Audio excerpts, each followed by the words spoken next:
Trust me, তোমাদের লাইফের 40 to 50% problem কিন্তু স্টার্ট হয় তোমাদের বাস্তু থেকে।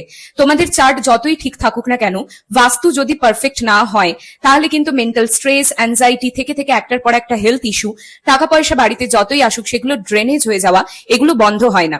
আর এর সব থেকে বড় মেন রিজন হলো কিচেন আর টয়লেটের পজিশন ভুল থাকা। আর এই দুটো জিনিস এমনই যে বাস্তুতে একবার প্রবেশ করে যাওয়ার পর এগুলো ভেঙে তোমরা আবার ঠিকও করতে পারবে না। তো কিচেনের ক্ষেত্রে যে দুটো মেন প্রবলেম সবসময় দেখা যায়, এক হচ্ছে কিচেনের পজিশন যদি নর্থে বা ইস্টে বা নর্থ ইস্টে থাকে, প্লাস কিচেনে যেই দিকে তোমরা রান্না করছো সেই দিকেই তোমাদের ফায়ার এনার্জি আর ওয়াটার এলিমেন্ট, তার মানে কি বেসিন বা যেখানে তোমরা ধুচ্ছো বাসন সেই জিনিসটাও সেই দিকেই। তো এটা তোমাদের এনার্জিকে ভীষণ স্ক্যাটার্ড করে দেয়, মাইন্ডকে কনফিউজড করে রাখে সবসময়।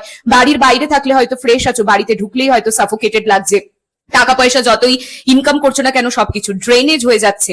টয়লেটের পজিশন নর্থ ইস্ট বা নর্থ ইস্টে থাকলে কি হয়, হেলথে একটার পর একটা ইস্যু লেগেই থাকে এবং কখনো কখনো সেগুলো কিন্তু ডাইজেস্টিভ প্রবলেমের একদম গুরুতর সমস্যা পর্যন্তও চলে যেতে পারে। তো এক্ষেত্রে কি করতে হবে, কিছু হোম প্ল্যান্টস যেরকম স্নেক প্ল্যান্ট বা ব্যাম্বু ট্রি, মানি ট্রি নয় কিন্তু, আর ক্যাকটাস জাতীয় গাছ একদমই নয়, তো কিছু হোম প্ল্যান্টস তোমরা কিচেন বা ওয়াশরুমের একদম ওপরের দিকে জানলাতে রেখে দিতে পারো। এতে তোমাদের কিচেন বা টয়লেটে যে এনার্জি গুলো ড্রেন হচ্ছে সেগুলো কিন্তু ওই মানে প্ল্যান্টস গুলো নিজেদের মধ্যে অ্যাবজর্ব করে পজিটিভ এনার্জি তোমাদের বাড়িতে দিয়ে দেবে।